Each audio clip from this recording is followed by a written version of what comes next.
Hi, my name is Nzambi Matee, founder of Gjenge Makers Limited, and this is called To Create, a podcast where we talk about faith, business, and science.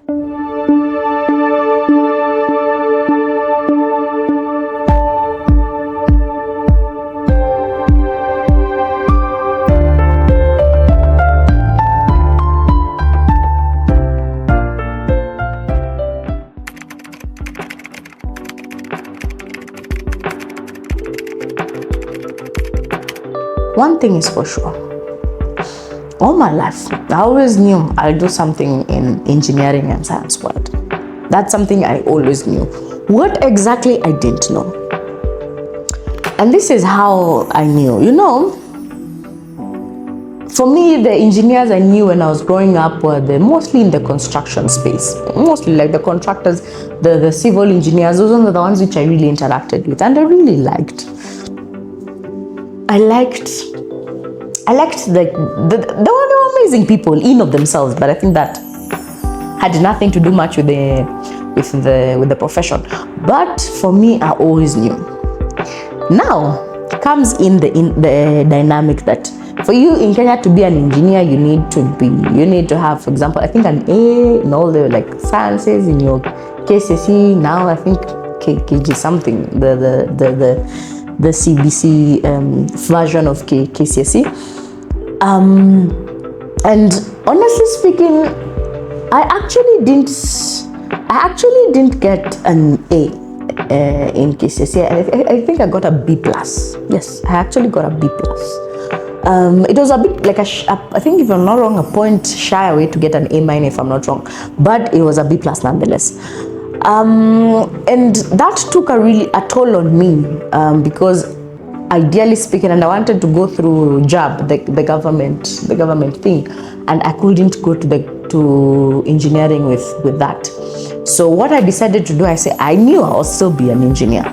So what happened is I was actually called to JKUAT to do science, a Bachelor of Science. It was just at that point in time flat. But then in, I think, second year, that's when I specialized in physics, because I knew the fundamentals of engineering, the language, the heartbeat of that is physics. And so I wanted to know that, or rather the engineering I wanted to do, because I know there's chemical and biological.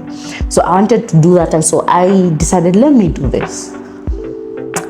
And I can tell you, that was one of the best decisions I ever made, to actually study physics. Knowing now what I know now, even if I got an A, I wouldn't go to engineering straight, I'll go to physics. Because what studying physics did for me is it exposed me to the fundamentals of how and why things work the way they work. Because in engineering, it's more of application. But physics laid a really good basis because it gave me the knowledge of the foundation, how and why things work. And so when I now started studying engineering and doing the applications, I already had the fundamentals and the foundation. And so it was easy for me to grasp concepts in electricity, concepts in mechanical, concepts in civil, concepts in materials, because I have the foundation, which is solid. So yeah.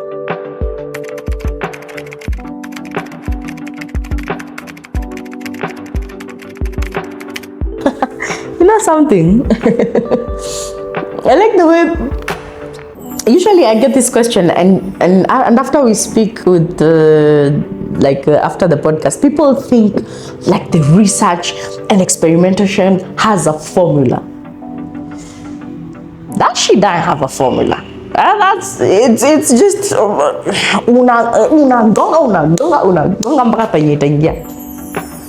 Okay, that can be really misquoted, but get the point. It's you repeat until what works.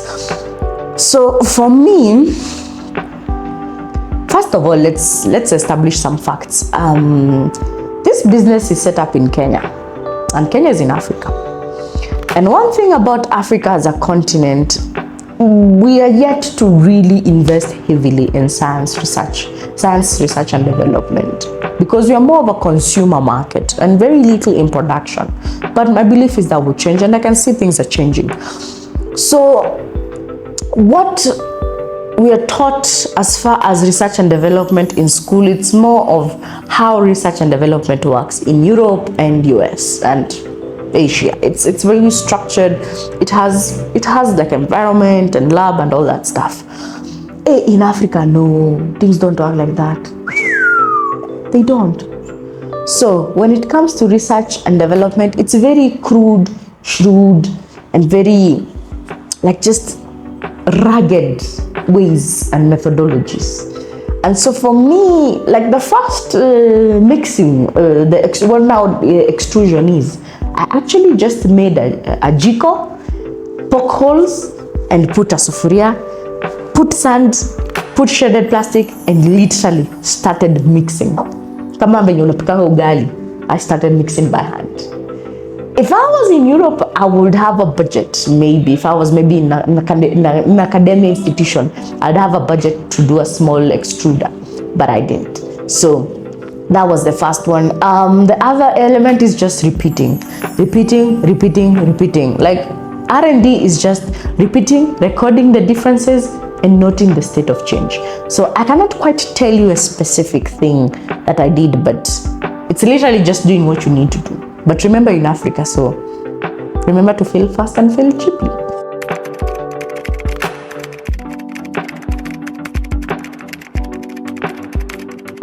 Let me put it out clearly to everyone who's watching this.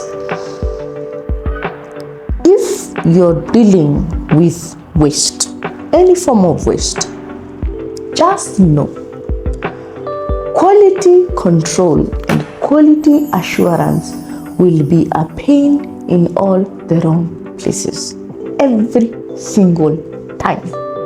Take that to the bank. If there's anything in production that sometimes gives me sleepless nights, is quality assurance and quality control.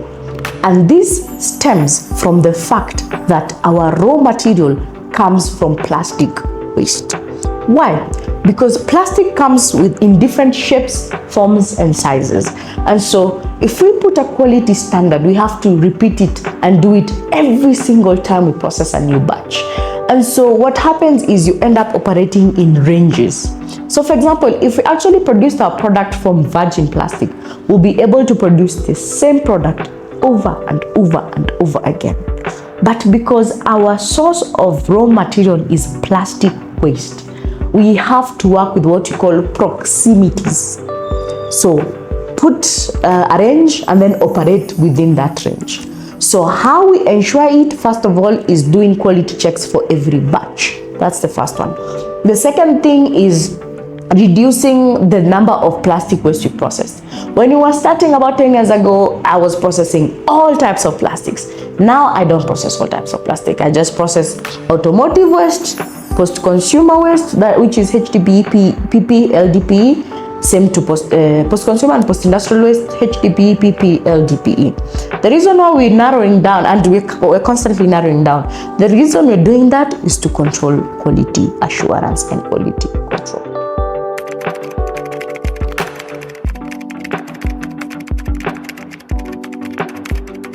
The first misconception is it will not burn. I get that a lot.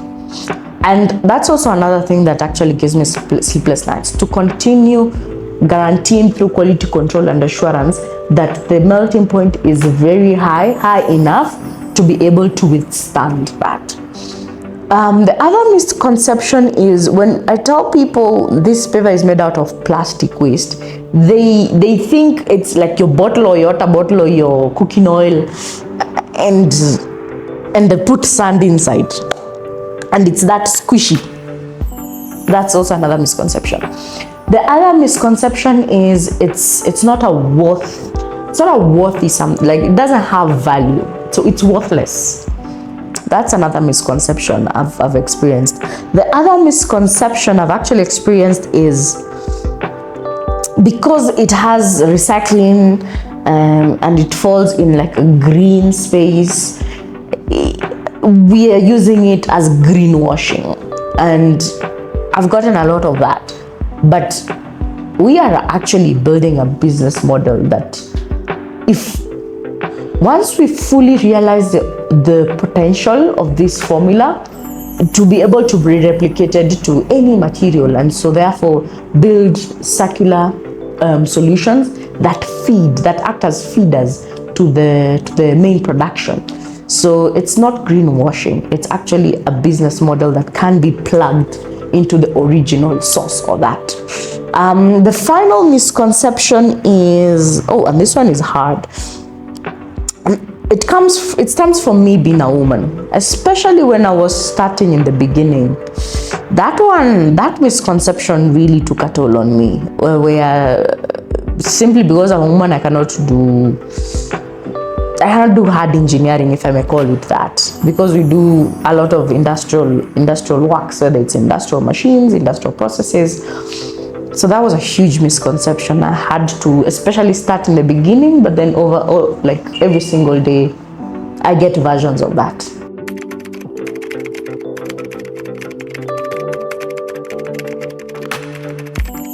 People think business model is something that you just have, like boom, you have. It doesn't work that way. Business model is something you create, and then you build this version and it fails, or elements of it fail, and then you change it, and then you try again, and then it fails, and then you do it over and over and over again. It's a process. Even now as we speak, I am still iterating the business model. So let me tell you how it started and where we are right now, and hopefully I don't know where we'll go, but that's the thinking. So when we started, the concept was very simple. Take plastic waste, convert it into building products, in this case cabros, pavers, and then sell them. That was simple. I did the first samples, got those first samples to clients and customers. In this case, it was contractors and people in the building sector, and then got them to convert into sales. That was it in the beginning. That was in 2017. But by 2019, I realized very speedily that for me to produce 1,000, I need machinery, and I don't have the budget, nor do I have access to the kind of machinery I want. So then it forced me to actually start thinking with my team, how do we build machinery and equipment that can help us produce 1,000? That moved the business model from taking plastic, converting it into pavers and selling, to taking the plastic, figuring out where to source it, and then building the machinery and figuring out how it's going to work, and then take these two things, make pavers and sell. Now I have like 4 points. Okay. And then I started, and then I did the first, 2020, we launched the product in the market, and then we realized, oh shit, because COVID happened. So now I went back to the drawing board. Okay, fine. I now have I know the sources of plastic waste, I know the machinery, and I know the product and what to sell, but I need to figure out how to survive. How do you do cash flow management? How do you do basic structures of a company so that it's able to sustain and withstand such upheavals? Like, for example, COVID was really tough on the whole world, and the businesses, it was not spared, and we were no different. But what we were able to do, because we were very young and we had just started, we were able to morph and use COVID as a platform. But then I had now to move to thinking, okay, how do we build a model? How do we build a company structure? So we did that, and then we continued, and then in around 2022, 2023, I realized, oh shit, okay, I was just operating with me and two of my teammates, but now we need to bring 6 more people. I need to figure out HR, I need to figure out accounting, I need to figure out regulatory requirements as far as HR is concerned, as far as company is concerned. And remember, all this is just morphing the business model slowly by slowly. And then now I have a team, and then I have to figure out how this team is going to work, what's the cohesion. And then slowly by slowly move on to now, okay, fine, we are now doing, it ended up that we were doing so many things. We were going to the ground, getting plastic producers to give us. We were going to the machinery and parts and getting people to get us to supply us the parts and for us to build the machines. And then we were going to the product and making QC and getting the product to reach quality. And then we were going to do sales and marketing. And then we are the same ones to do the installation. We were doing so many things. So we ended up being stretched really thin. So then that's when I realized, okay, fine, let's split this model into two. And so that's how, for those who don't know, this is Gjenge for Earth.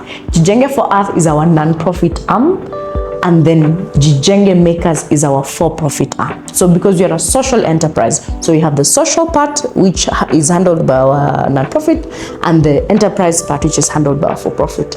And so this came as a result of morphing the business model, splitting it into two. So all the plastic collection, the pre-processing, the sorting is handled by a non-profit, and then the for-profit is done by that.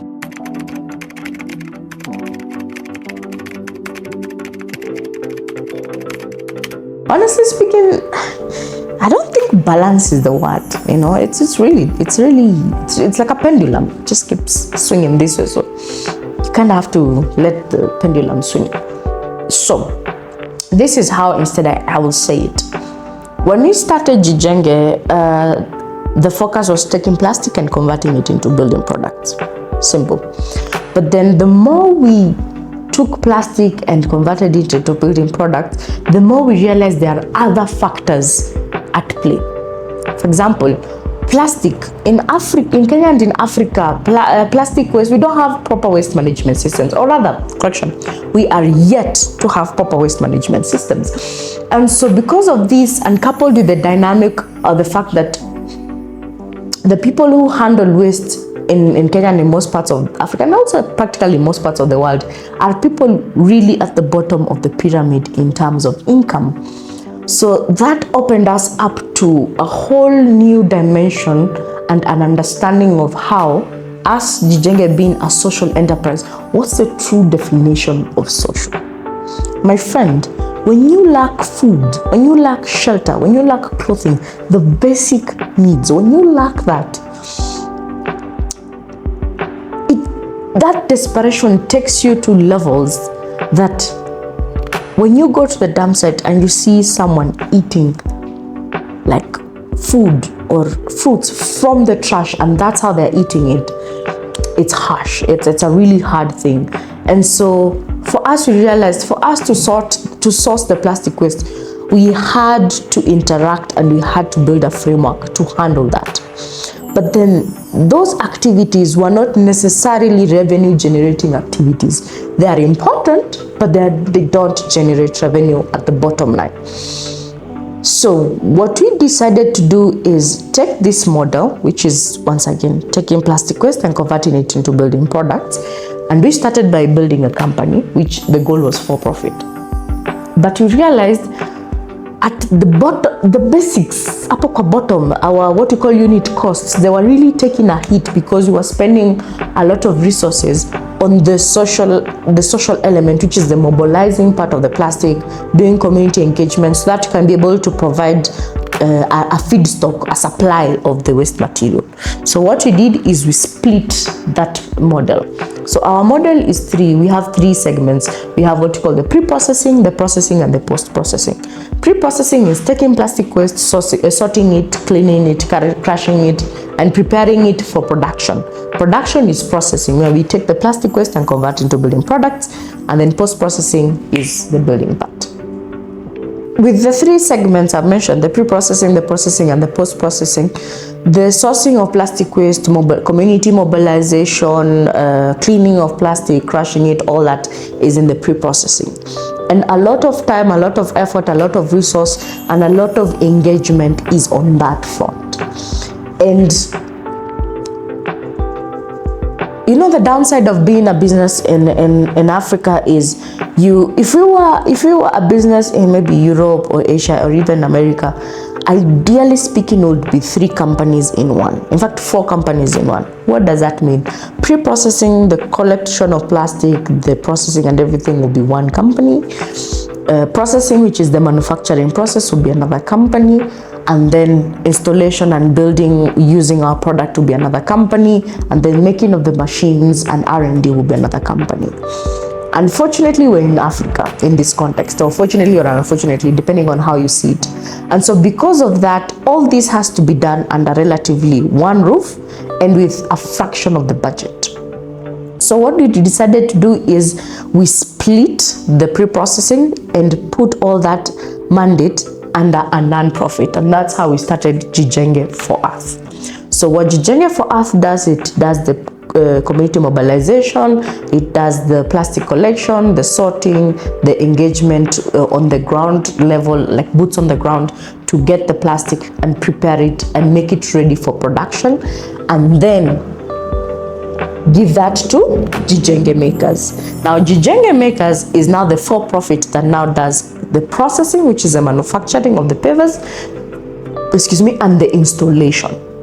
So that's how we were able to do it, because the moment we split, we realized we were able to, number one, get clarity and have a team that does this and concentrates on just the processing of the plastic waste and community engagement, and then have a business that runs. So we are able now to clearly see how do we get the social enterprise part making sense. So that's one of the dynamics we did and how our model changed. The other thing that changed is you constantly are having a balance, and it's a mind war where you're trying to find a balance between the social impact and the crude, brutal realities of business. So that's how it has morphed. But it's keep changing. That's all I can say as of now. Okay, so I think that's the end of our episode. This episode, the focus was on business. The first two was the first one was faith, and then the next one was science, and now this one, the focus is business. And yeah, as usual, thanks so much for viewing. Subscribe and feel free to give me comments. All these questions come from the questions I've been getting, and my hope and prayer is the more we engage, the more we interact, the more I learn, because I don't know everything. So I'm not sitting here someone who knows everything. It is what it is.